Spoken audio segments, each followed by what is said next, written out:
พี่น้องป้า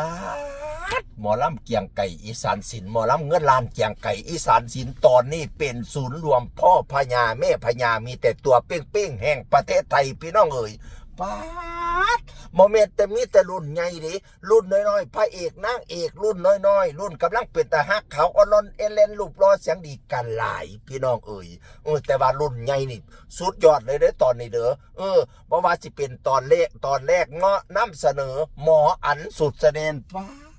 ทั้งรูปรอทั้งเสียงดีทั้งมากโดยความสามารถซุ้มเจ้าเข้าไปฟังเด้อเสียงแล้วดิสุดยอดเลยเด้บทเตยบทหยังเลยโตหมออันสุดแสดงเสริมทัพตอนแรกตามมาด้วยตัวกงเจ้าบทบาทโอ้ยเล่นกงนี่เป็นตาสร้างคือสิตายในตัวเล็กนินละวันย้ายสังกัดจากหมอลำใจเกินร้อยบ่อยสิได้ไส้มาสุบอกหมอลำเกียงไก่หมอลำอันเงินล้านเกียงไก่อีสานศิลป์เรียบร้อยแล้วพี่น้องเอ๋ยจากโตกงมาหานางเอกเจ้าน้ำตาจากอำลาจากระเบียบวัฒนศิลป์น้อยวัดสลินนางเอกเจ้าน้ำตาจากระเบียบมาอยู่กับระเบียบมา22 ปีนี้มาซบอกเกียงไก่อีสานศิลป์เรียบร้อยแล้วเหมือนกันป้าดเคยอยู่น้ำกันอันเล็กนิรวันครับอันน้อยวัดสลินเคยอยู่ระเบียบน้ำกัน7 ปีที่แล้วพะนะว่าเมื่อนี้มาปะทะกันอีกพี่น้องนอกจากนั้นอีเมลำไพ่แสงทองว้ายแล้วดังก็ยังดีตัวผลงานเพลงผลงานเพลงปีดเนาะปีดสัมภเวสีอย่างน่ะ30 ล้านวิวผุดขอแล้วก็เพลงเกี่ยวกับแม่นั่นโอ้ยโศกเศร้าเขาน้ำตาตอนนี้FCตัดสุดให้เราแล้ว3 สุดตัดสุดเพจให้เราแล้ว3 สุดFCก็หลายเป็นตาได้เด้อ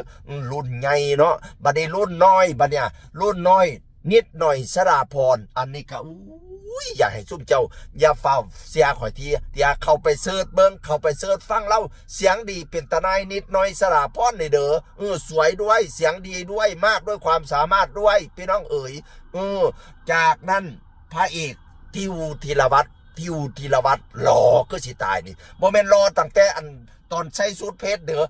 ใส่สูทธรรมดาทางทายน้ำกันกับบอดจีเทคบอดต่ำโอ้ยขาวออนลอนเอเลนลูกพลางดังคมพี่น้องเอ๋ย